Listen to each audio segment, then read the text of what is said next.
بسم الله الرحمن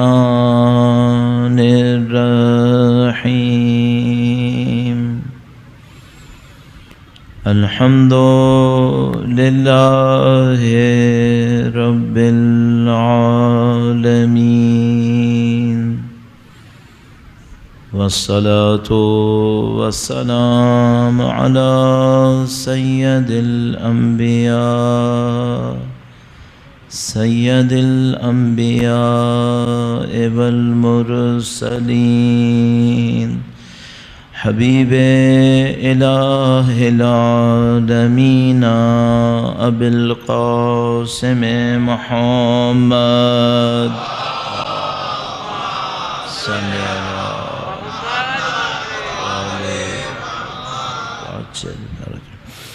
وعلى آله الطيبين الطاهرين سيما بقية الله في الأراضين. قال الله تعالى في كتابه الكريم بسم الله الرحمن الرحيم أم حسبت أن أصحاب الكهف والرقيم كانوا من آياتنا عجبا. درود بھیجے گا محمد و آل محمد.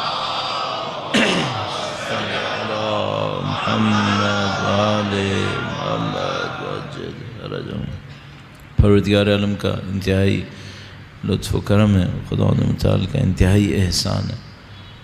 اس نے ہمیں دین کی ہدایت نصیب فرمائی ہے. خدا متعال کا بڑا لطف و کرم ہے. اس نے سید الشہداء کی محبت سے نوازا ہے، سید الشہداء کی عزاداری کی سعادت نصیب فرمائی ہے. خدا کے حضور ان دعاؤں کے ساتھ کہ مرتے دموں تک ہمیں سید الشہداء کے بہترین چاہنے والوں میں قرار فرمائے. نسلاً بعد نسلاً قیامت تک ہماری تمام نسلوں کو اہل بیت کے جانثاروں میں قرار فرمائے. انشاءاللہ ان کے وارث کے ظہور کا دن دیکھنا نصیب فرمائے. ان کی نصرت اور نصرت کی راہ میں شہادت نصیب فرمائے. تمام دعاؤں کی قبولیت کے لیے امام کے نظر لطف کے حصول کے لیے درود بھیجیں. محمد و آل محمد صلی علی محمد وعجل فرجهم. پروردگار عالم نے انسان کو بے پناہ صلاحیتوں کے ساتھ، توانائیوں کے ساتھ خلق فرمایا ہے. جن لوگوں نے بھی انسان کے وجود کے بارے میں مادہ پرستی سے ہٹ کر کچھ تحقیقات انجام دی ہیں، وہ فوراً سمجھ جاتے ہیں کہ انسان کوئی معمولی وجود نہیں ہے. اس کے اندر طاقتیں بہت زیادہ ہیں، اس کے اندر توانائیاں بہت زیادہ ہیں. ہاں، کچھ نظریات ایسے ہیں جنہوں نے انسان کو مادیت کے اندر محصور کیا، جس کو ہم لوگ مادہ پرستی تعبیر کرتے ہیں، میٹیریلزم تعبیر کرتے ہیں. ان لوگوں نے انسان کو جسم کے سوا کچھ نہیں سمجھا. البتہ اس میں بھی تعجب کرتے ہیں، حتیٰ وہ جو جسم سمجھتے ہیں کہ بھئی یہ کیسا عجیب جسم ہے. اس کے اندر مثال کے طور پر مائکرو آرگنزمز ہیں، اربوں اس کے اندر موجودات ہیں جو اس جسم کے اندر رہ رہے ہیں. لیکن پھر بھی وہ انسان کی عظمت کو اسی 50-60 سال کے اندر دیکھتے ہیں. 70 سال جتنی بھی زندگی اس نے گزاری، تو وہ بہت بڑے حصے کو مس کر گئے کہ انسان کے وجود میں اس کے علاوہ کیا ہے. اب وہ جو آسمانی ادیان ہیں یا وہ نظریات ہیں جنہوں نے مادہ پرستی سے ہٹ کر انسان کے اوپر محنت کیا ہے، ان کو فوراً سمجھ میں آ جاتی ہے کہ بھئی انسان اتنا مختصر نہیں ہے. اور اس میں ظاہر ہے پھر مکاتب کا فرق ہے. کچھ اسکول آف تھاٹس ہیں جو زندگی کو ہی اتنا ہی دیکھتے ہیں جو دنیا کی زندگی ہے، اور زیادہ تر جو آسمانی مکاتب ہیں ظاہر ہے وہ یہ سمجھتے ہیں کہ دنیا صرف یہ نہیں ہے، زندگی صرف یہ نہیں ہے، زندگی بہت طولانی ہے. یہاں مریں گے، پھر کہیں اور جائیں گے، پھر وہاں سے کہیں اور جائیں گے، پھر کہیں سے کہیں اور جائیں گے. تو اس اعتبار سے انسان کی مختلف تفسیریں ہوئی ہیں، انسان کے بارے میں مختلف انڈرسٹینڈنگز ڈیولپ ہوئی ہیں. اور یہاں ایک بہت امپورٹنٹ پوائنٹ ہمارے سامنے آتا ہے، اور وہ ہے کہ انسان کی ترقی کسے کہیں گے، انسان کا تکامل کسے کہیں گے۔ انسان مانتے ہوئے کہ اس کے اندر صلاحیتیں ہیں، یہ صلاحیتیں طاقت میں آئیں گی کیسے، بہت بڑا ایک ٹاپک بنتا ہے۔ اس کے اوپر کچھ عرائض پیش کریں گے، اور جو ان چند مجالس کے لیے موضوع ہمارے پاس ہے وہ موضوع آپ کی خدمت میں عرض کریں گے۔ مجموعی طور پہ تو ہم نہج البلاغہ پر ہی رہیں گے، اور اس کے اندر جو کچھ عرض کرنا ہے اس کو بیان کریں گے انشاءاللہ تعالی۔ درود بھیجے گا محمد و آل محمد، اللہم صلی علی محمد و آل محمد وعجل فرجہم۔ جو بنیاد میں سب کو پتہ ہے، چاہے وہ جو مادہ پرست ہے اور وہ انسان کو باڈی کے سوا، جسم کے سوا کچھ نہیں دیکھتے، چاہے وہ جو جسم کے علاوہ روح کو پہچانتے ہیں، آپ اس کی مختلف تعبیرات کر سکتے ہیں، روح کہہ سکتے ہیں، نفس کہہ سکتے ہیں، کوئی مثلا اس کو اور الفاظ میں بھی یاد کرے گا۔ بہرحال وہ جو مادے کے علاوہ جو کچھ ہے انسان کے اندر، کسی بھی اسکول آف تھاٹ کے اندر ہوں، ایک بات سب کو بتائے، وہ یہ کہ اگر آپ اس کو یوٹیلائز نہیں کریں گے تو یہ اپنی حیثیت کو حاصل نہیں کر پائے گا، چاہے وہ جسم ہو چاہے وہ روح ہو۔ تو مثال کے طور پر اگر کوئی شخص اپنی مادی طاقتوں کو بروئے کار لائے اور اس کو امپروو کرنے کی کوشش کرے تو آج کی دنیا میں کیا بن جاتا ہے؟ آج کی دنیا میں کم از کم وہ اسپورٹس مین بن جاتا ہے، ایتھلیٹکس میں چلا جاتا ہے۔ مثلا اس قسم کی طاقت کو اگر بہتر سے بہتر کرے، بہترین پہ پہنچائے تو کیا بنتا ہے؟ تو مثلا آج کی دنیا میں کہتے ہیں وہ ورلڈ چیمپئن ہو جائے گا، اولمپئن ہو جائے گا، اولمپکس کا کوئی میڈل لے لے گا، یہ ہو جائے گا زیادہ سے زیادہ۔ تو یہ دنیا کی حد ہے، دنیا کی حد اتنی ہے، اس پہ آ کے رک جاتی ہے کہ مثلا انہوں نے انٹرپریٹیشن کی کہ بھئی انسان کیا ہے؟ انسان جسم ہے، جسم کو بہتر بناؤ تو کیا بنے گا؟ جسم کو بہتر بناؤ تو وہ قدیم زمانے میں تھا جنگجو بنے گا، بس۔ آج کی جدید شکل میں جسم کو بہترین بنائے تو کیا بنے گا؟ اسپورٹس مین بنے گا۔ جنگجو میں تو جسم ویسے ہی ختم ہو گیا ہے، آپ ہیلی کاپٹر میں بیٹھے ہیں، جہاز میں بیٹھے ہیں تو آپ کے جسم کو بہت زیادہ اعلیٰ ہونا ضروری نہیں ہے، کیسا بھی ہو چلا لیں گے۔ تو جسم کو کون بہتر بناتا ہے؟ اسپورٹس مین بہتر بناتا ہے۔ البتہ جو اسپورٹس ہیں یہ بھی پرانے زمانے کی جنگوں کی چینجڈ فیگر ہیں، ابھی بھی کچھ باقی ہے۔ مثلا آپ دیکھتے ہیں بھائی تیر کمان اسپورٹس کے مقابلے میں ہے، میراتھن ہے، بھاگنے کا مقابلہ ہے۔ آج کے زمانے میں بھاگنے کی کیا ضرورت ہے؟ اس میں اگر تیز بھاگ بھی رہا ہے تو کیا ہوا؟ پہلے کے زمانے کی ضرورتیں تھیں یہ۔ تو مثلا پتھر گھما کے پھینکے گا، مثلا تیر کتنی دور پھینکے گا، نیزہ کتنی دور پھینکے گا، سوئمنگ کتنی تیز کرے گا، یہ پرانے زمانے کی ضرورتیں تھیں، چل رہی ہیں۔ پہلے جنگ میں کام آتی تھیں تو انسان کا کمال یہ تھا کہ وہ جنگجو بن جاتا تھا، اب وہ اسپورٹس کے اندر آ گئی ہیں تو اب انسان کا کمال یہ کہ اسپورٹس مین بن جاتا ہے۔ لیکن کیا ہوا پھر؟ ایک گولڈ میڈل لے لیا، اس کے بعد کیا ہونا ہے؟ اس کے بعد مر جائے گا، قبر میں گیا، نہ گولڈ میڈل ساتھ جانا ہے اور نہ وہ اس گولڈ میڈل سے اس کو کچھ ملنا ہے، پھر معاملہ ختم ہو گیا۔ یہ مادہ پرستی ہے۔ اچھا اگر کسی اور سمت میں جائیں گے تو وہ مثلا جسم سے نکلے گا، دولت میں آئے گا، شہرت میں آئے گا، طاقت میں آئے گا۔ اینڈ کیا ہوگا؟ اینڈ یہ ہوگا کہ مثلا 20-25 سال میں شہرت ملے گی، 40-42 سال شہرت کو انجوائے کرے گا، اور وہ بھی نہیں پتہ کہ انجوائے کیسے کرے گا، اس کی بھی داستانیں ہم سب کو تقریباً پتہ ہیں کہ کیا ہوتا ہے۔ اینڈ میں جا کر اگر امریکہ میں ہوا تو وہ کسی ڈرگز کی اوور ڈوز میں آ کے مر جائے گا۔ زیادہ تر تو وہاں یہی ہوتا ہے، جو مشہور لوگ ہوتے ہیں ان کے ساتھ یہی ہو جاتا ہے۔ اسلام اور یہ جو ادیان ہیں وہ انسان کو اتنا چھوٹا نہیں دیکھتے، اتنا حقیر نہیں دیکھتے کہ انسان کی معراج یہ ہو کہ وہ مثلا نعوذ باللہ آج کی دنیا کے مطابق نشہ اچھا کر لے۔ اب وہ نشہ کوئی بھی ہو سکتا ہے، دولت کا نشہ، طاقت کا نشہ، واقعاً منشیات۔ تو انسان اچھا نشہ کر لے، انسان کو یہ ادیان مکاتب اتنا چھوٹا نہیں دیکھتے، وہ انسان کو بہت وسیع دیکھتے ہیں، انسان کے پاس طاقتوں کو، توانائیوں کو دیکھتے ہیں۔ تو ان کا جو سوال تھا بہتر انسان کون ہے، کیسے بننا ہے، وہ تھا جنگجو یا اسپورٹس مین یا ہیروز آج کے زمانے کے۔ لیکن بات اس سے آگے تھی۔ جب بات اس سے آگے نکلتی ہے تب پھر ایک اور کوشچن سامنے آتا ہے، اب اس میں اچھا کیسے بننا ہے؟ اب یہاں پہ بہت لمبی ایک دنیا شروع ہو جاتی ہے کہ بھئی جب آپ پہلے تو اس حصار سے نکلیں کہ اپنے وجود کو صرف مادہ پرستی میں دیکھیں، پہلے تو اس حصار سے نکلیں. اگر اس حصار میں رہے تو 50-60 سال سے زیادہ کی پلاننگ نہیں ہو پائے گی، اس سے زیادہ آپ پلان نہیں کر سکیں گے اس کو. پہلے تو اس سے نکل جائیں، جب اس سے نکل جائیں گے اب دنیا وسیع ہے، اب بہت بڑی دنیا ہے، اور آپ کو یہ طے کرنا ہے کہ اتنی بڑی دنیا کے اندر آپ نے کیا حاصل کرنا ہے. اب یہاں پہ جو کردار آتا ہے وہ آتا ہے ایک استاد کا. ذرا سا اس بارے میں عرض کروں گا، درود بھیجے گا محمد و آل محمد. صلی علی محمد آل محمد وعجل فرج.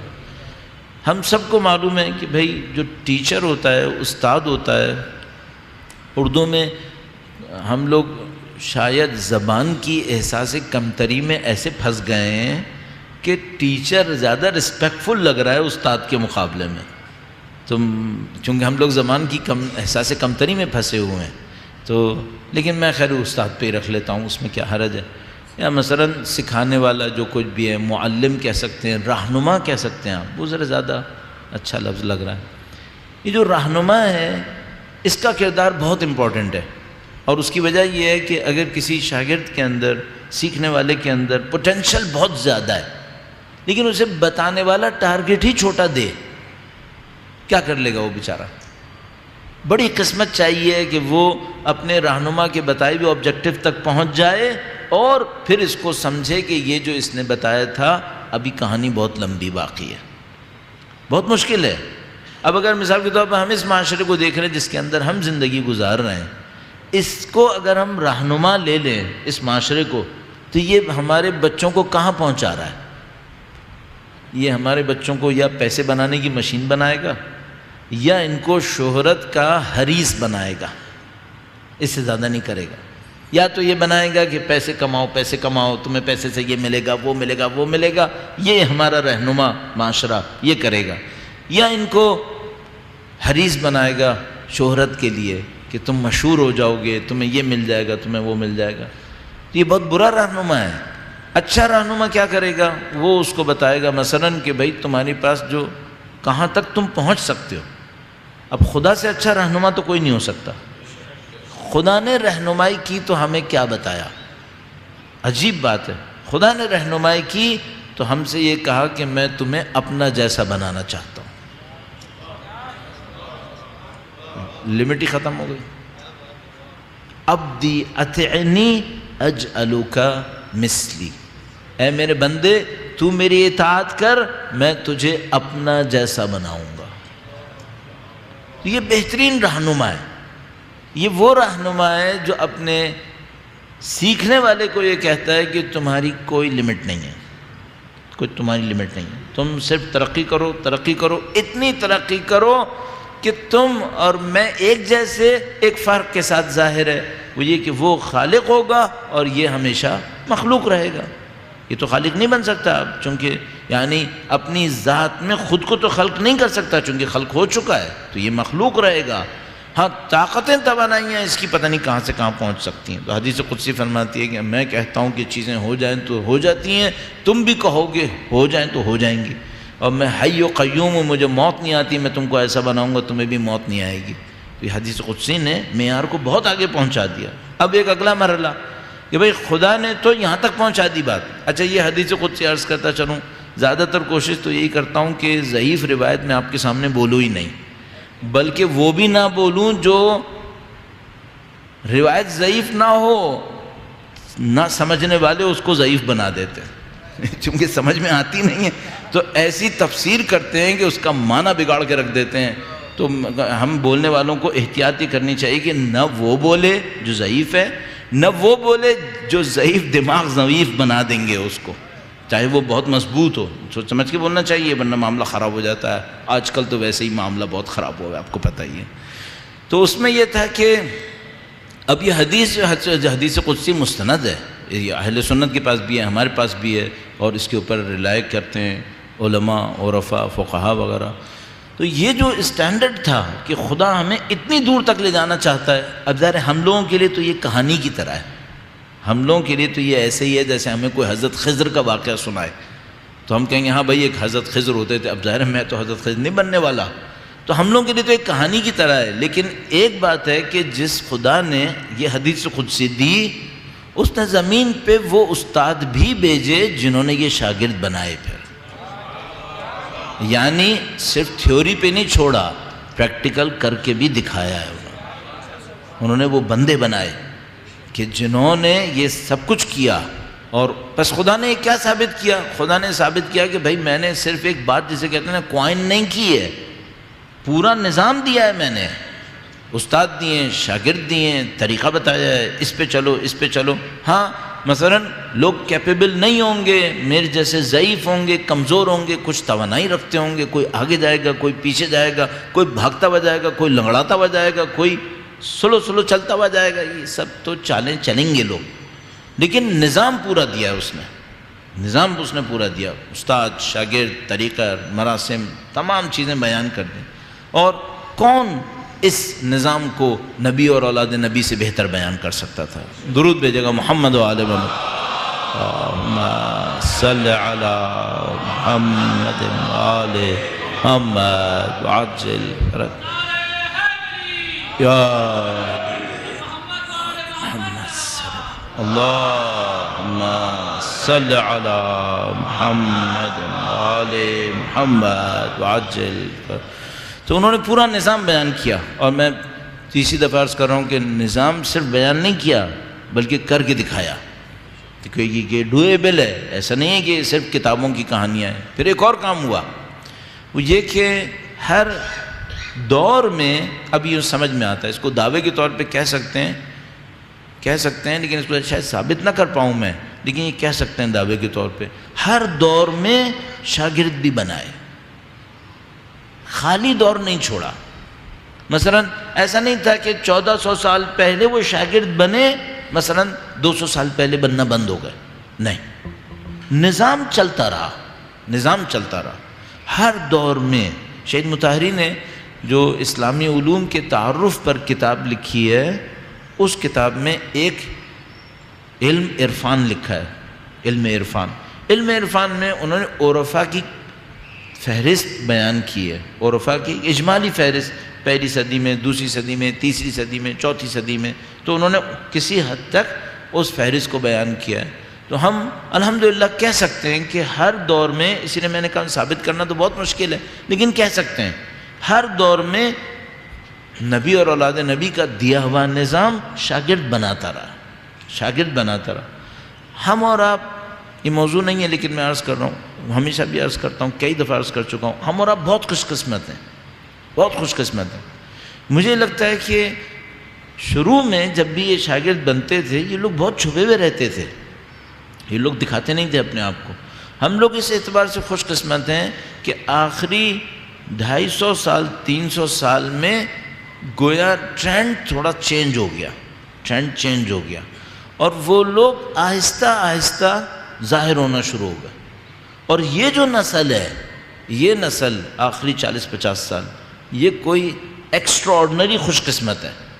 یہ مجھے نہیں معلوم، میں اس کو ہمیشہ گولڈن ایرا کہتا ہوں، غیبت کبریٰ کا سنہری دور کہتا ہوں اس دور کو۔ تمام تر سختیوں کے باوجود، شہادتیں اور تمام تر مشکلات کے باوجود، یہ غیبت کبریٰ کا سنہری دور ہے۔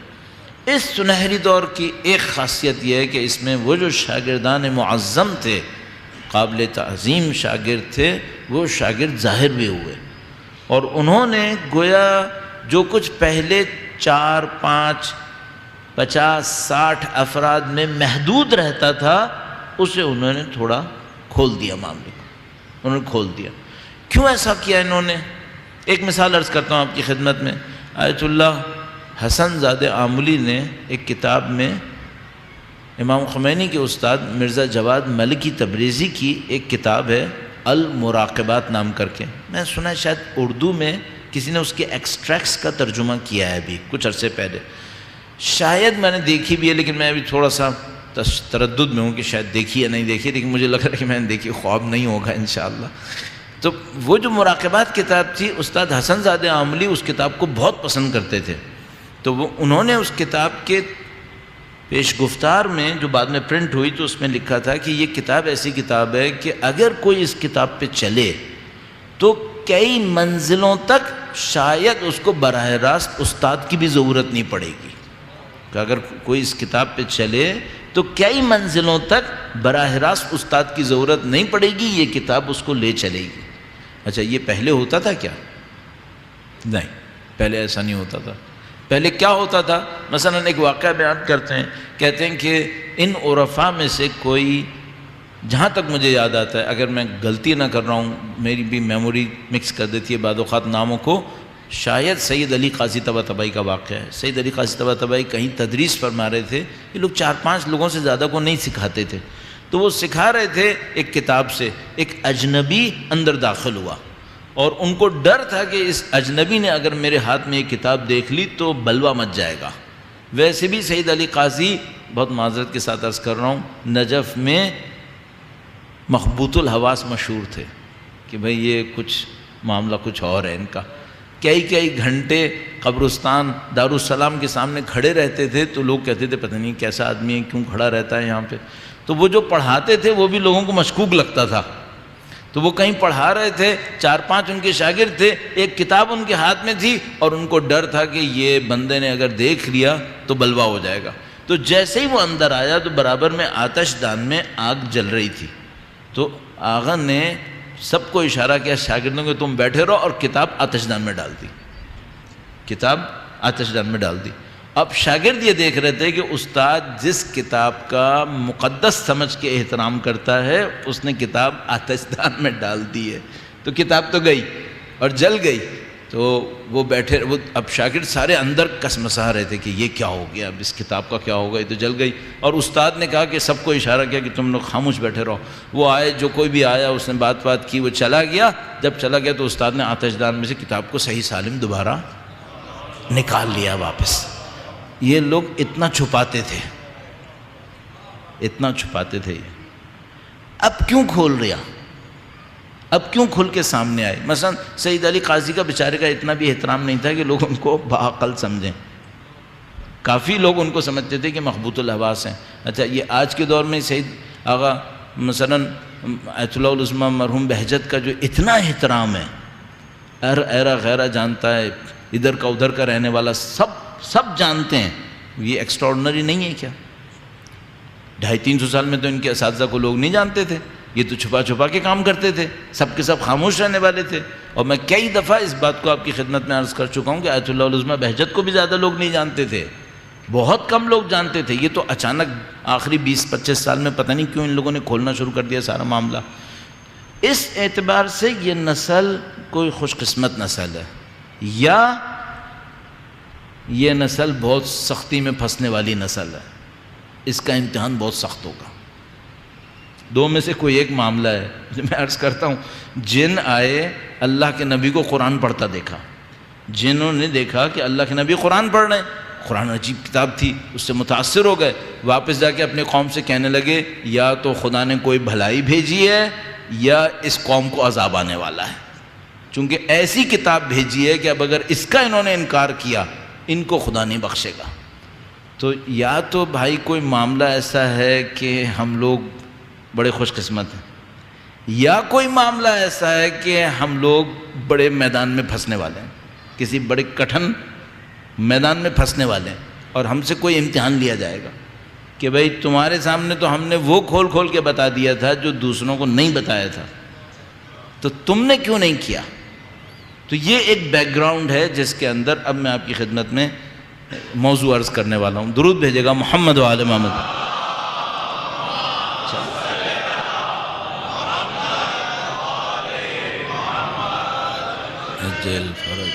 اللہ اکبر یا رسول اللہ،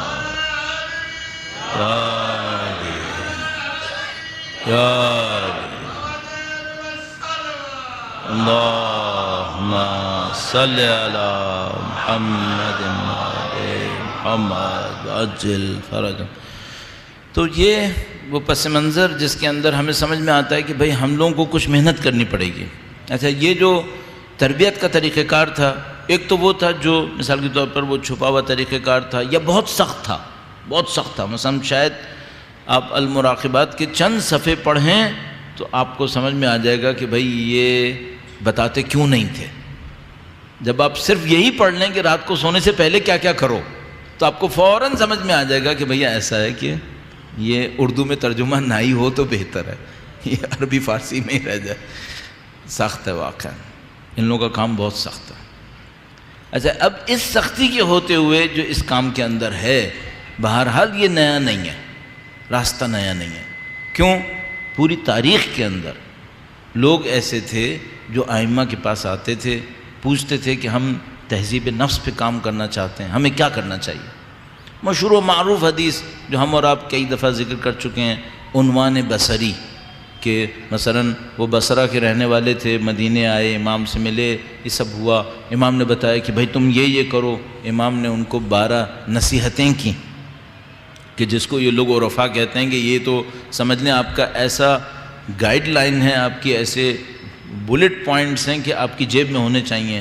ہر دفعہ آپ اس کو دیکھتے رہیں بھئی کیا پوائنٹس ہیں, یہ اس کو پڑھنا ہے ہم نے. تو یہ کوئی نیا نہیں تھا یہ معاملہ. ہر دور میں, جو میں نے پہلے بھی کہا تھا, میں دعویٰ تو کر رہا ہوں لیکن شاید ثابت کرنا تھوڑا مشکل ہو, لیکن بہرحال لگتا یوں ہی ہے. اہل بیت کے پاس لوگ آتے رہتے تھے, پوچھتے رہتے تھے ہمیں کیا کرنا چاہیے, ہمیں کیا کرنا چاہیے, اور وہ ان کو نوازتے تھے, ان کو بتاتے تھے. کئی دفعہ شاید آپ کی خدمت میں عرض ہوا ہے, وہ یہ کہ دنیا کوئی اہل بیت سے مانگنے آتا تھا تو بہت آسانی سے دیتے تھے. اور یہ میں گارنٹی سے کہہ رہا ہوں کہ ان سے دنیا لینے میں کوئی خاص فضیلت نہیں ہے, کوئی خاص فضیلت نہیں ہے. ہاں ایک فضیلت ہے, غلط جگہ سے نہیں لی, اچھی جگہ سے لی, لیکن جو لیا وہ شایع نشان نہیں ہے, وہ کوئی خاص بات نہیں ہے. ہاں کچھ تھے جو دنیا لینے نہیں آئے, وہ آئے ہی اہل بیت کے پاس کسی خاص مقصد سے تھے, اور اہل بیت اطہار سلام اللہ علیہم اجمعین نے ان کو نوازا. پھر اسی سے درود بھیجے گا, محمد و آل محمد صلی علی محمد و آل محمد وعجل فرج. تو ان کو نوازتے تھے اور ان کو بتاتے تھے کہ بھئی تمہیں کیسے کرنا ہے اس کام کو. اس وجہ سے اہل بیت کے ساتھ جو لوگ چل رہے تھے ان میں بھی کیٹیگریز بن گئیں, ان میں بھی کیٹیگریز بن گئیں. مثلا کچھ لوگ وہ تھے جو ان سے مثلا جنگ کے فنون سیکھتے تھے, جنگ کے فنون سیکھے, جنگ کے اندر ماہر ہو گئے, بڑے زبردست کمانڈر بن گئے. کچھ وہ تھے مثلا جنہوں نے ادبیات سیکھ لیں, لٹریچر سیکھا. کچھ وہ تھے جنہوں نے حدیث سنی, مثلا فقہ کے اوپر ماہر ہو گئے, کچھ عقائد پہ ماہر ہو گئے. ان میں کچھ افراد ایسے تھے, منیمم تو سب میں تھا, منیمم تو سب میں تھا, اگر وہ منیمم نہیں ہوتا تو وہ نزدیک بھی نہیں ہوتے. پھر کچھ افراد ایسے تھے جو اس راستے کے ماہر ہو گئے. کس راستے کے؟ جس کو ہم لوگ کہتے ہیں اسپریچول ڈیولپمنٹ, کہ انسان اپنی معنوی نفسانی ترقی کیسے حاصل کرے. کچھ لوگ اس کے ماہر ہو گئے, اور ان لوگوں نے پھر دوسرے انسانوں کو تربیت دینا شروع کی, ان سے دوسرے انسان تربیت ہوئے, اور یہ پھر مختلف راستے چلنا شروع ہو گئے. مولا امیر المومنین کے ہمراہ ایسے کافی لوگ تھے کہ جو امام کے خواص میں شمار کیے جاتے تھے. تو وہ لوگ تھے جن کو امام نے اسپریچولی ڈیولپ کیا تھا, اور ان کے اندر وہ مثال کے طور پر پوٹینشل تھا کہ وہ امام کے پاس آتے تھے, سیکھتے تھے, اپنے آپ کو بنانے کی کوشش کرتے تھے. پھر اس کی برکات بھی تھیں. مثلا کسی کو کوئی اور نام یاد ہو یا نہ ہو تو مثلا حضرت کمیل کا نام تو سبھی کو یاد ہے کہ بھئی یہ جو دعائے کمیل کی برکت ہے, اور وہ دعائے کمیل کی برکت ایک حضرت کمیل کے ذریعے سے صادر ہوئی ہے, تو کوئی نہ کوئی کمال تو ہوگا اس کے اندر, ورنہ اتنی عظیم الشان دعا کسی اور صحابی سے آ جانی چاہیے تھی. یہ دعائے کمیل کیوں حضرت کمیل سے آئی, اس میں کوئی خاص بات ہوگی, ہمیں نہیں معلوم کیا خاص بات.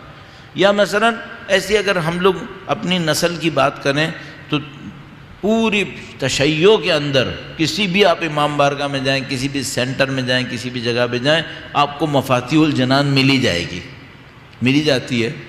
تو خیر وہاں پہ بھی تھی, تو وہ مفاتیح الجنان ہر جگہ مل جاتی ہے. اچھا یہ شیخ عباس قمی نے لکھی کتاب, کوئی بات تو ہوگی شیخ عباس قمی کے اندر جو مفاتیح الجنان اللہ نے جگہ جگہ پہنچا دی.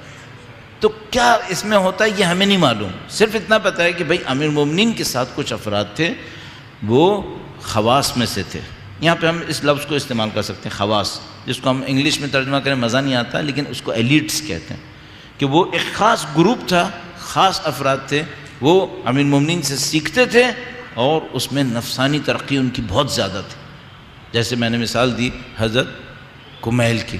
اسی طرح ایک شخصیت، ایک امام کے اصحاب میں ایک مقام رکھنے والے حارث ہمدانی نام کر کے ہیں، یہ حمدانی نہیں ہے، ہمدانی ہے۔ اس کا تھوڑا سا فرق ہے، میں آپ کی خدمت میں عرض کر رہا ہوں، تھوڑا سا ان کے بارے میں اور تھوڑا سا پہلے تو ہمدان کے بارے میں اس کو عرض کرتا ہوں، اس کے بعد پھر انشاءاللہ ان کے بارے میں درود بھیجے گا محمد و آل محمد، محمد و آل محمد وعجل فرجهم یا علی سلام اللہ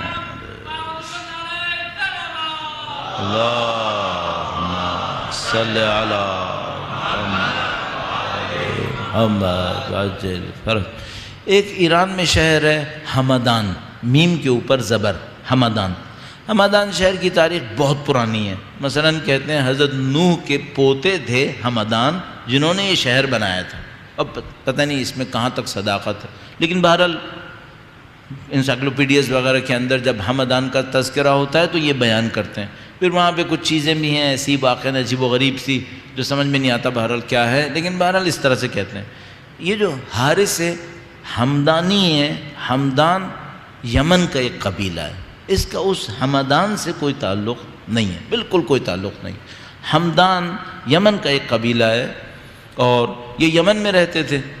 یمن آپ کو معلوم ہے کہ یمن اہل بیت اطہار علیہ السلام کے چاہنے والوں کا مرکز تھا، بڑے اہل بیت کے چاہنے والے اس شہر کے اندر رہا کرتے تھے، اور عبداللہ بن عباس یہاں پہ رہ چکے تھے تو اس کی وجہ سے شاید تاثیر تھی اس کے اوپر، لیکن اچھے لوگ تھے یہاں پہ۔ اور یہ قبیلہ ہمدان یہ اصحاب رسول میں نہیں تھے، یعنی یہ لوگ دیر سے مدینہ کی طرف آئے، کوفہ میں آئے تھے یہ لوگ رہنے کے لیے۔ یہ قبیلہ یمن میں رہتا تھا۔ ایک جگہ پڑھا، اس کو کنفرم نہیں سمجھیے گا لیکن میں صرف بتا رہا ہوں، ایک جگہ میں نے پڑھا کہ حوثی ہمدانی تھے۔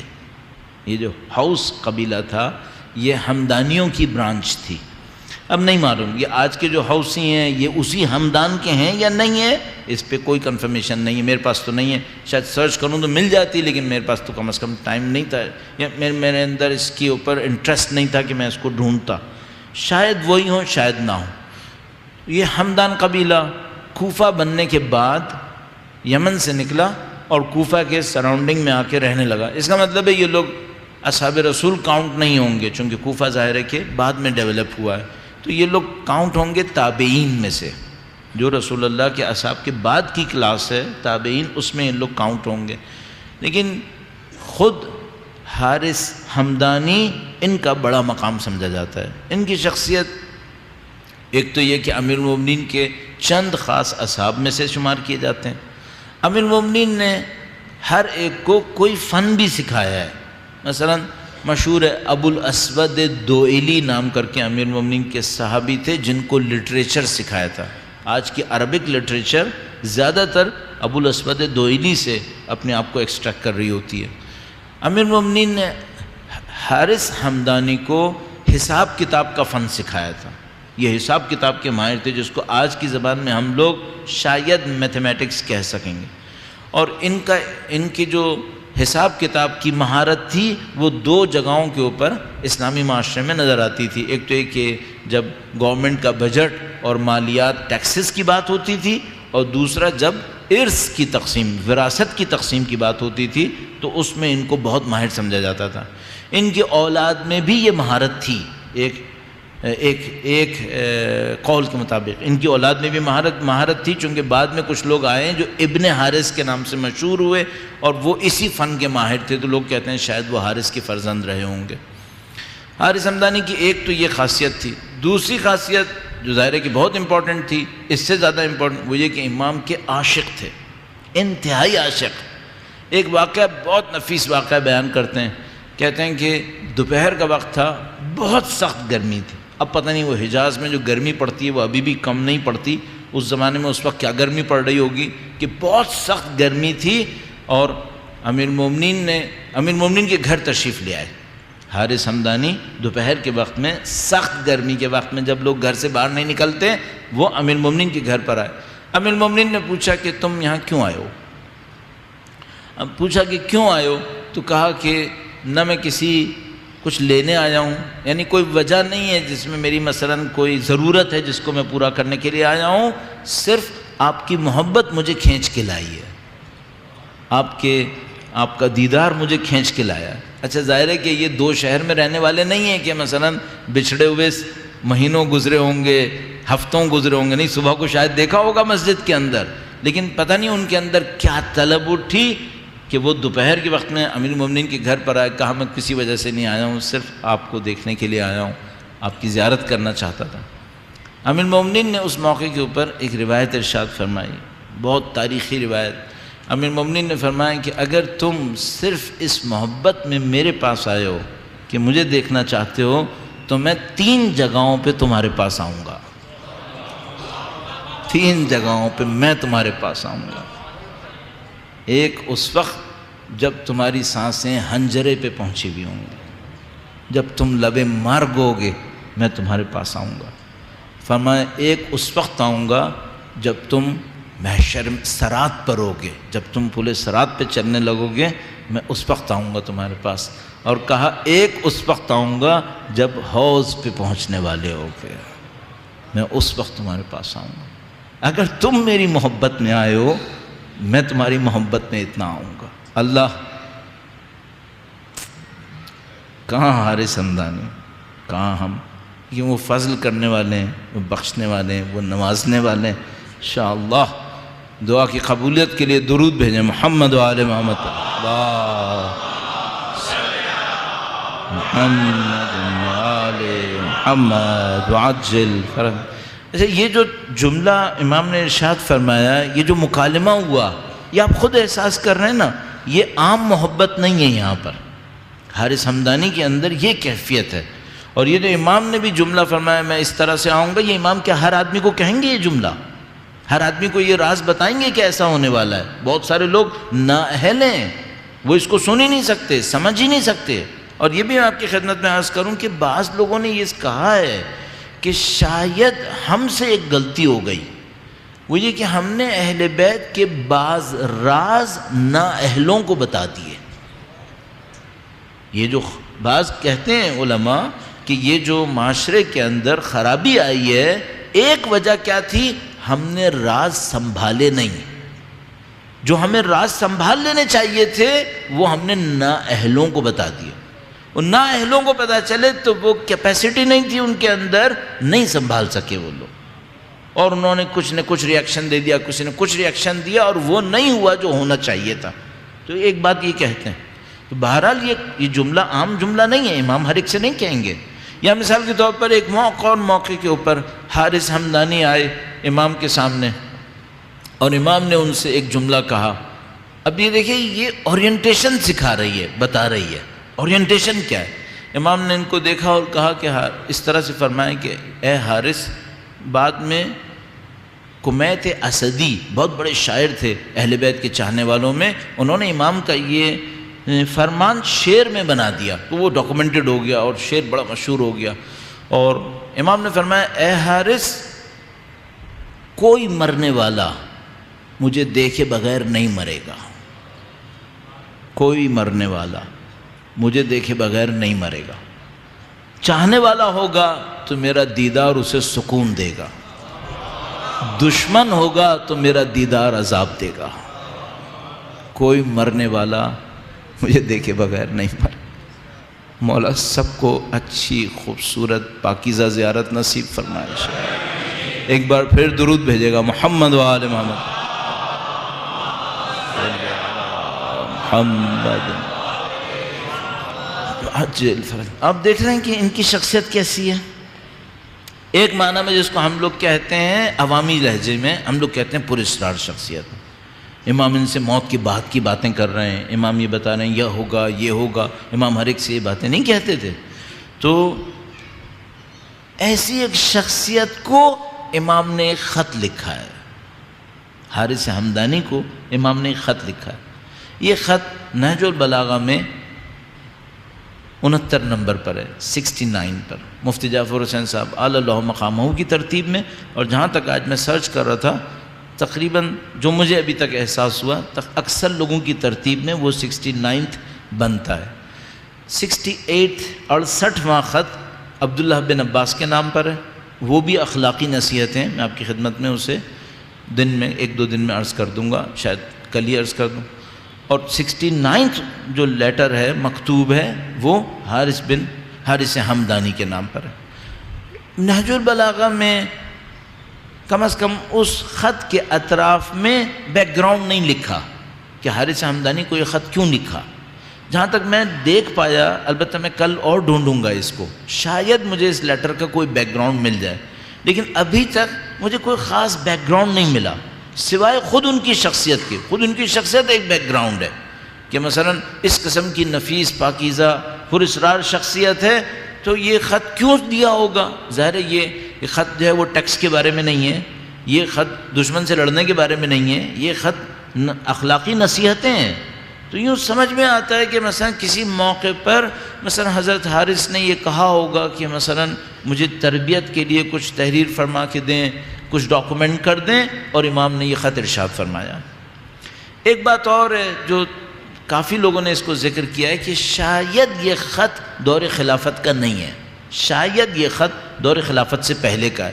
اس کا مطلب پھر سمجھ میں آتا ہے کہ یہ معاملہ تربیتی ہے، یہ معاملہ حکومتی نہیں ہے. اچھا، اس کا مضمون میں حکومت کا کوئی ذکر بھی نہیں ہے، حکومتی خط نہیں ہے یہ جو کبھی کسی والی کو لکھتے ہیں، مثلا کسی کمانڈر کو لکھتے ہیں، ویسا کوئی خط نہیں ہے یہ. تو یہ خط بظاہر یہی لگ رہا ہے کہ ایک تربیتی خط ہے. جیسے کہ مثلا میں نے عرض کیا عنوان بصری کو مولانا نے ارشاد فرمایا کہ بھئی تم کیا کرو، تو امام نے حارث حمدانی کو یہ خط لکھا ہے، اور یہ خط 69 نمبر ہمارے پاس موجود ہے. اس کو انشاءاللہ ہم کوشش کریں گے کہ جتنا بھی ٹوٹا پھوٹا ہم سے ممکن ہے اس کو ہم اگلی مجالس میں بیان کرنے کی کوشش کریں گے انشاءاللہ تعالی. دعا کیجئے کہ انشاءاللہ خدا کامیابی نصیب فرمائے. درود بھیجے گا محمد و آل محمد. اللہم صلی علی محمد و آل محمد وعجل فرج. اب یہاں ایک مشکل ہے ہم لوگوں کے ساتھ، یا کہ یہ میرے ساتھ ایک مشکل ہے. ہم لوگوں کے ساتھ ایک مشکل یہ بنتی ہے کہ بعض نصیحتیں ایسی ہیں دیکھنے میں سادہ ہیں، ہم ان کی گہرائی تک نہیں پہنچ پاتے، تو بعض اوقات سمجھ میں نہیں آتا کہ اس نصیحت میں ڈیپتھ کیا ہے، اس نصیحت میں خاص بات، میں اپنی دانش میں کہہ رہا ہوں عوامی الفاظ میں، خاص بات کیا ہے. آپ کوشش کیجئے کہ آج رات اس کو کہیں نہ کہیں اپنی نظروں سے گزار لیں. سب کے پاس موبائل ایپس ہیں، اس میں دیکھ لیجئے، گھروں میں نہج و بلاغہ موجود ہے، 2 صفحے کا مشکل سے یہ خط ہے، تو اس کو آپ ملاحظہ فرمائیے گا، مکتوب نمبر 69.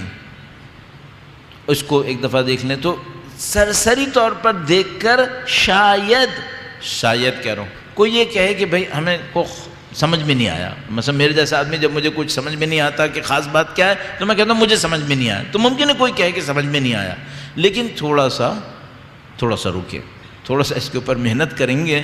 جب محنت کریں گے تو شاید کچھ پوائنٹس ہمیں سمجھ میں آنا شروع ہوں گے انشاءاللہ تعالی. مثلا میں صرف پہلا جملہ عرض کرتا ہوں اور اس کے اوپر تھوڑے سے عرائض عرض کرتے ہیں. درود بھیجے گا محمد و آل محمد. صلی علی محمد و آل محمد وعجل فرج. ایک بار پھر درود بھیجے گا محمد و آل محمد.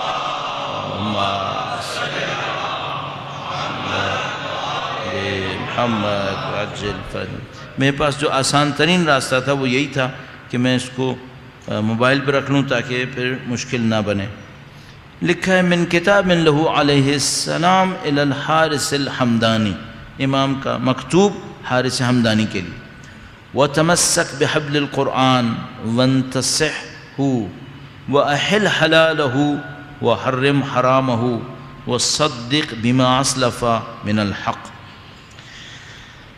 جس طرح سے خط شروع ہوا ہے کنفرم ہے کہ یہ خط کی ابتدا نہیں ہے، یہاں کچھ اور تھا. اس کا مطلب یہ ہے کہ شروع کا حصہ مس ہو گیا. اچھا، ایک سید رضی نے ایسا کیوں کیا، شروع کا حصہ کیوں نہیں ڈالا؟ احتمال قوی ہے کہ شروع میں خطبہ ہوگا، چونکہ امام ظاہر ہے کوئی بھی خط بسم اللہ کے بغیر شروع نہیں کریں گے۔ حمد و ثنا فرماتے تھے، اللہ کے نبی پر درود بھیجتے تھے، بعض خطبوں کے اندر، بعض مکتوبات کے اندر وہ حمد و ثنا موجود ہے، اکثر کے اندر نہیں ہے۔ کیوں نہیں ہے؟ سید رضی نے شاید طوالت کی خاطر کہ بار بار خطبہ ریپیٹ ہوگا، ہر مکتوب کے اندر مکتوبات میں سے وہ خطبے نکال دیے مکتوبات۔ دوسرا مسئلہ یہ تھا کہ سید رضی بلاغت کی خاطر لکھ رہے تھے، اب وہ جملے ایک دفعہ لکھ دیا انہوں نے ایک مکتوب میں، دوسری دفعہ لکھ دیا، اب وہ بار بار لکھتے تو وہ پھر حدیث کی کتاب بن جاتی، اور سید رضی اس کو حدیث کی کتاب کا رنگ نہیں دینا چاہتے تھے، انہوں نے اس کا نام نہج البلاغہ رکھا تھا۔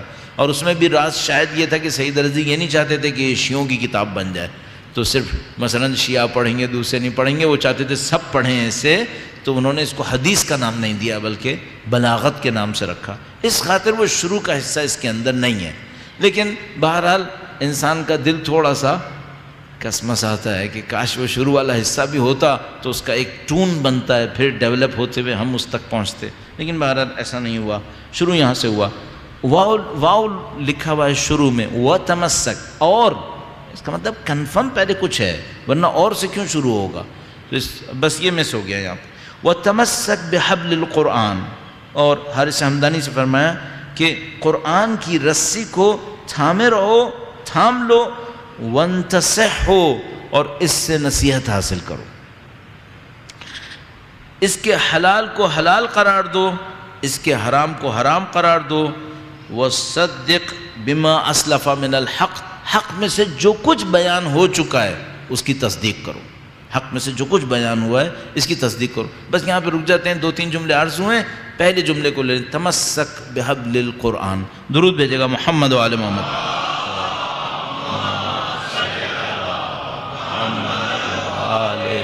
محمد عجل فرج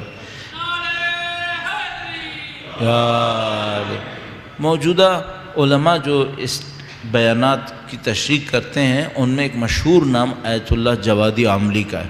آیت اللہ جوادی عاملی حفظہ اللہ تعالی، وہ مفسر قرآن بھی ہیں، علم اخلاق کے استاد بھی ہیں، اہل بیت کے کلمات کو من جملہ نہج البلاغہ کو انہوں نے کئی دفعہ مختلف انداز میں بیان کیا ہے۔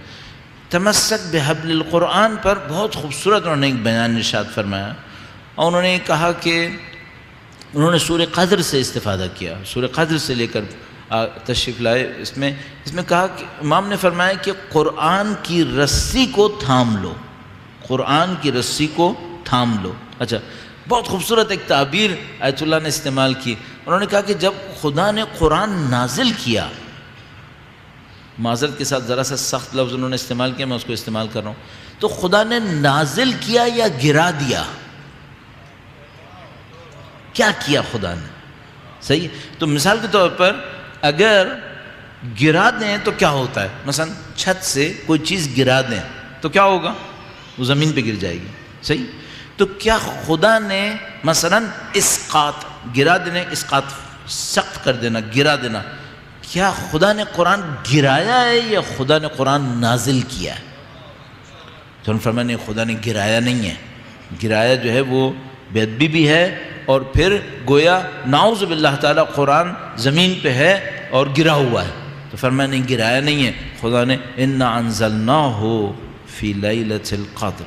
تو یہاں پہ ایک موقع فائدہ اٹھاتا ہوں، یہاں پہ تو ضمیر جو ہوا کی ہے اس کو نازل کیا لیلۃ قدر میں، سب قرآن پہ پلٹائیں گے، اِنَّا أَنزَلْنَاهُ فِي لَيْلَةِ الْقَدْرِ، ہم نے اس قرآن کو لیلۃ قدر میں نازل کیا، صحیح ہے، سب قرآن پہ پلٹائیں گے۔ اچھا، اب کیا کریں گے؟ ایک اور آیت کریمہ ہے، اِنَّا أَنزَلْنَاهُ قُرْآنًا عَرَبِيًّا، ہم نے اس کو عربی قرآن نازل کیا ہے۔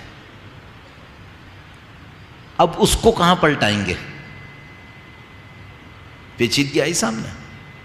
ہم نے اِنَّا أَنزَلْنَاهُ فِي لَيْلَةِ الْقَدْرِ میں کہا کہ اس کو نازل کیا لیلۃ قدر میں، وہ کیا تھا؟ قرآن۔ اب کیا کریں گے جب خداوند متعال فرماتا ہے ہم نے اس کو نازل کیا عربی قرآن، اب کیا نازل ہوا؟ اس کا مطلب کیا ہے؟ اس کا مطلب ہے قرآن کریم کی ایک کوئی اور حقیقت بھی ہے، اور یہ جو حقیقت قرآن ہے وہ اس حقیقت اعلیٰ کا کوئی زمینی اظہار ہوا ہے، ورنہ وہ دوسری آیہ کریمہ سنبھالنا ناممکن ہو جائے گی۔ دوسری آیہ کریمہ کیا ہے؟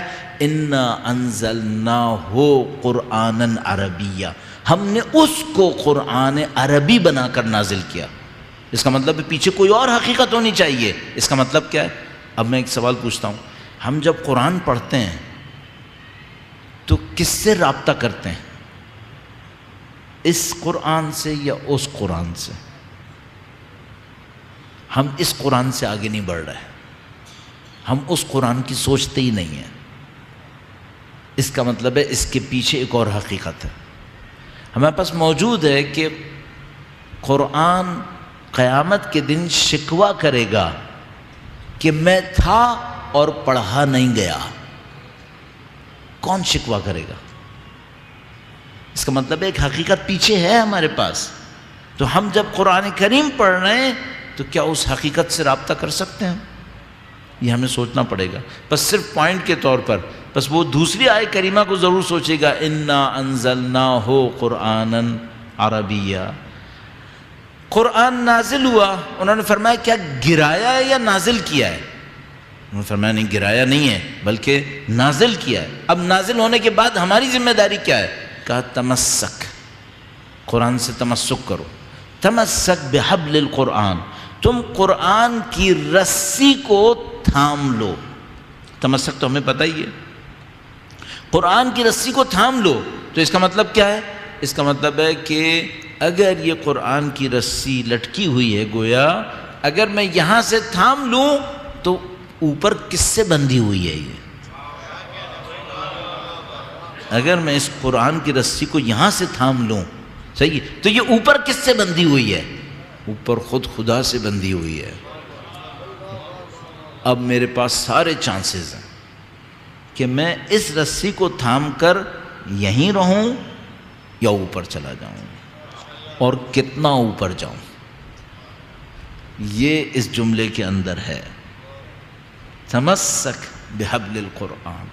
اگر یہاں یہ حبل نہیں ہوتی نا، رسی کا لفظ نہیں ہوتا تو ہم یہ نہیں سمجھ سکتے تھے، ہم اس کو نہیں سمجھ پاتے۔ ہم تمسک بالقرآن ہوتا تو ہم سمجھتے یہ ایک دو جلد کے اندر ہے، اسے تھام لو، تو ہم نہیں سمجھ سکتے تھے۔ امام نے کہا نہیں، بحبل القرآن، قرآن کی رسی کو تھامو۔ اس کا مطلب یہ ہے کہ جب تم قرآن پکڑ لو، تھام لو، اب سفر شروع کرو، اب سفر شروع کرو، اب اوپر آنے کی کوشش کرو۔ اور اس لیے ہمارے پاس وہ روایت موجود ہے کہ قیامت کے دن لوگوں سے کہا جائے گا ایک ایک آیت پڑھو اور بلند ہوتے چلے جاؤ، بلند ہوتے چلے جاؤ۔ اس کا مطلب ہے یہ قرآن ہمیں یہ بلندی دے گا، قرآن کریم ہمیں یہ بلندی دینے آیا ہے۔ یہ بلندی کیسے نصیب ہوگی؟ امام نے فرمایا تمسک بحبل القرآن، اس کے حلال کو حلال قرار دو، اس کے حرام کو حرام قرار دو، صحیح ہے؟ اور جو حق بیان ہو چکا ہے اس کی تصدیق کر لو۔ اب میں یہاں پہ بس ایک جملہ اور عرض کروں، آپ کی زحمت تمام کروں، درود بھیجے گا محمد و آل محمد۔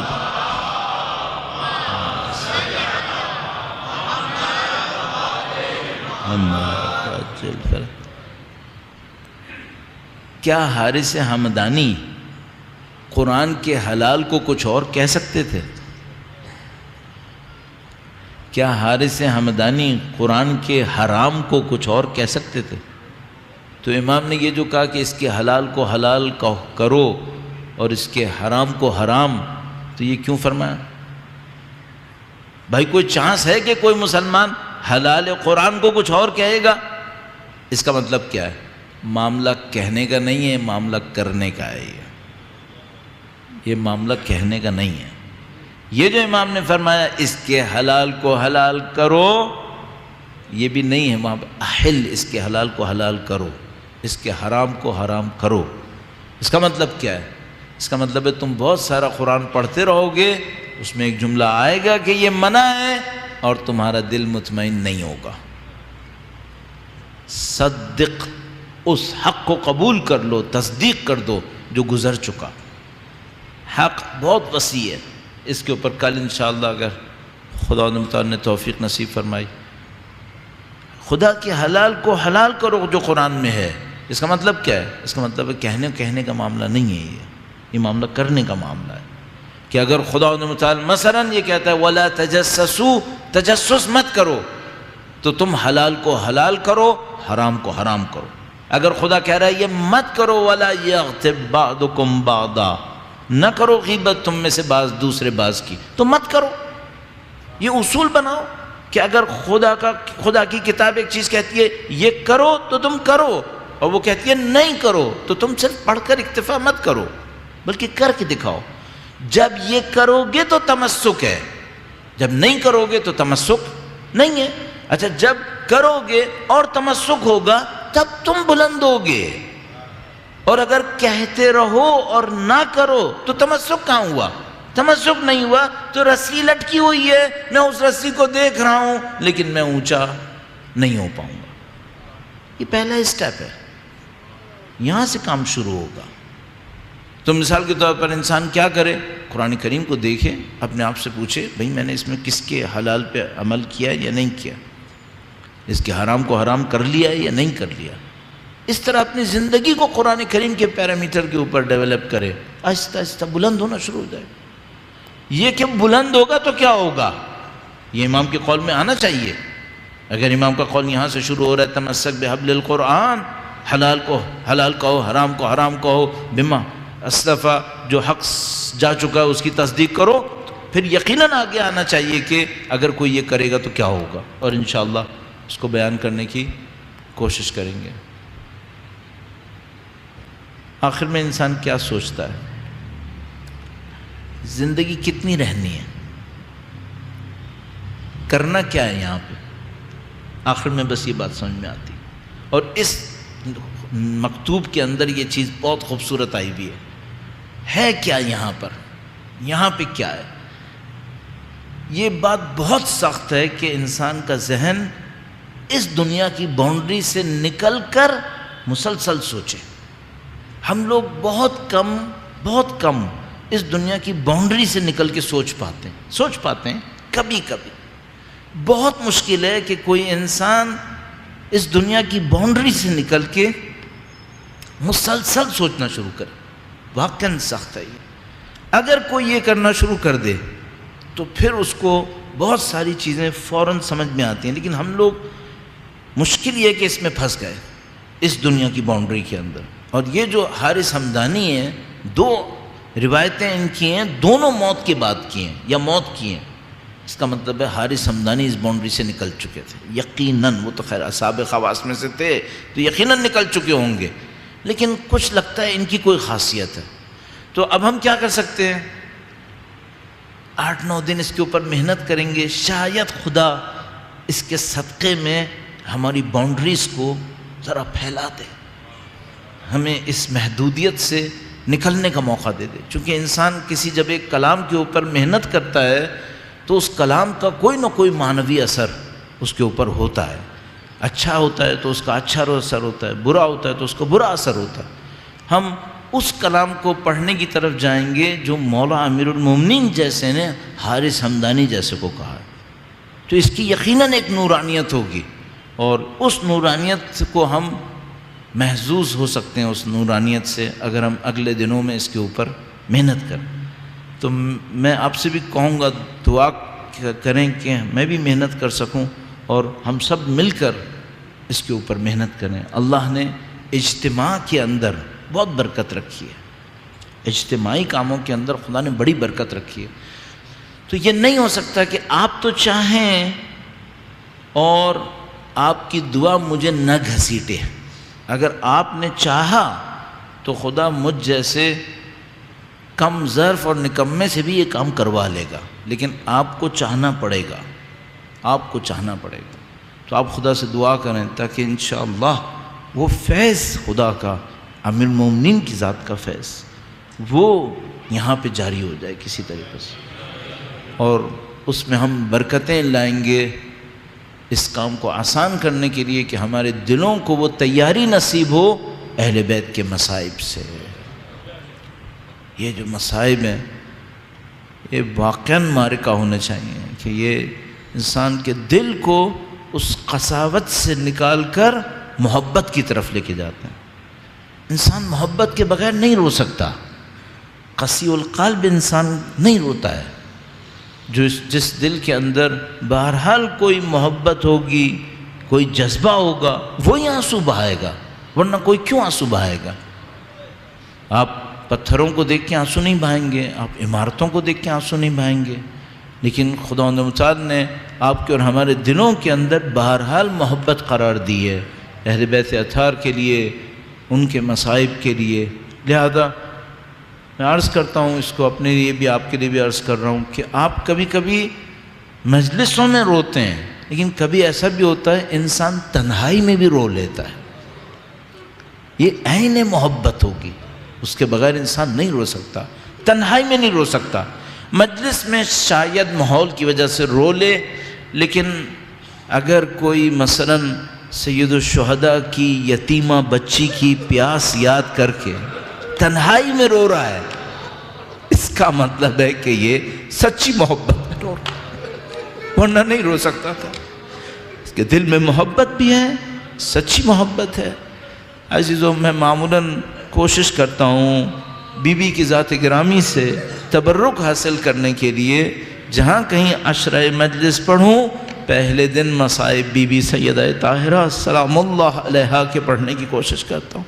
بعض اوقات مناسبت بھی نہیں ہوتی، لیکن میں یہ سوچتا ہوں کہ وہ بی بی ام الائمہ ہیں جن کے در اقدس پہ تمام ائمہ نے آنسو بہائے ہیں، ان کا ذکر شاید ہم لوگوں کے لیے یقیناً برکت کا سبب ہے۔ ہماری ظرف میں طاقت کتنی ہوگی، اور کون ہوگا جو ان بی بی کے مصائب پہ نہیں روئے گا؟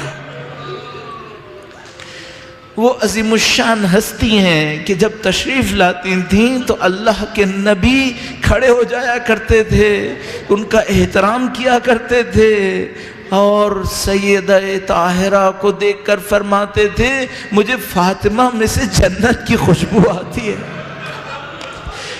وہ احترام فرمایا جو کسی کا نہیں فرمایا۔ وفات گرامی سے پہلے 6 مہینے تک سیدہ طاہرہ کے سلام اللہ علیہا کے گھر پہ کھڑے ہو کر فرماتے تھے السلام علیکم یا اہل بیت النبوہ ومعدن الرسالہ۔ اور نبی کیوں ارشاد فرما رہے تھے؟ تاکہ مدینے کے بچے کو پتہ چل جائے کہ یہ دروازہ جلانے کا نہیں ہے، یہ دروازہ احترام کرنے کی جگہ ہے۔ کبھی فرماتے تھے کہ جبرائیل بھی آتے ہیں تو اجازت لے کر آتے ہیں، تو یہ قوم کو بتانے کے لیے تھا کہ تم لوگ دھکے دے کر اس دروازے میں داخل مت ہونا۔ اور عزیزو، ایک روایت بس اور عرض کروں اگر آپ کی خدمت میں، ایک موقع پر ایک آدمی مولا چھٹے امام کی خدمت میں حاضر ہوتا ہے اور کہتا ہے کہ خدا نے مجھے صاحبزادی سے نوازا ہے، بچی سے نوازا ہے، میرے گھر میں بچی کی ولادت ہوئی ہے۔ امام فرماتے ہیں کہ تم نے اس کا نام کیا رکھا ہے؟ کہتا ہے کہ میں نے اس کا نام فاطمہ رکھا ہے۔ امام گریہ فرماتے ہیں، اتنا گریہ فرماتے ہیں کہ راوی کہتا ہے ان کی آنکھوں سے آنسو جاری ہوتے ہیں۔ پھر ایک جملہ ارشاد فرماتے ہیں بی بی سیدہ کے چاہنے والوں کے لیے، فرماتے ہیں اگر تم نے نام فاطمہ رکھا ہے تو اس بچی کو کبھی تھپڑ نہیں مارنا۔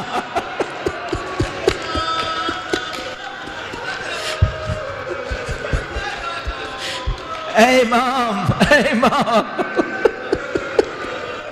امام کیا سوچ کر رو رہے ہیں؟ امام اپنی جد ماجدہ کو لگنے والی وہ ضرب سوچ کر رو رہے ہیں۔ یہ کائنات کا کیسا حادثہ تھا، ایسا حادثہ تھا کہ استاد فاطمی نیا کے بقول جب بی بی کو وہ ضرب لگی تو فرمایا یا مہدی ادرکنی، پوری کائنات میں ایک ہی ہے جو بی بی سیدہ کی اس قربانی کا بدلہ دے۔ الا لعنت اللہ علی القوم الظالمین۔ وَسَيَعْلَمُ الَّذِينَ ظَلَمُوا أَيَّ مُنْقَلِبٍ يَنْقَلِبُونَ۔ پروردگارہ تجھے واسطہ نبی اور اولاد نبی کا، ان کے مصائب کا اس قلیل کو اپنی بارگاہ میں قبول فرما۔ اے پاک پروردگار ان کی نورانیت سے ہمارے قلوب کو منور فرما۔ اے خدایا جتنے بھی قید و بند ہمارے اندر ہے معنوی پرواز کے لیے، معنوی تکامل کے لیے، خدا تمام رکاوٹوں کو بندوں کو ہم سے دور فرما۔ اے خدایا سید و سردار مولا اور آقا امام آخر الزماں کے ظہور میں تعجیل فرما۔ ہمیں ہماری نسلوں کو ان کے جانثاروں میں قرار فرما۔ خدایا پاکیزہ موت نصیب فرما، شہادت کی موت نصیب فرما۔ سید الشہداء مولا امیر المومنین کی رخ انور کی زیارت نصیب فرما۔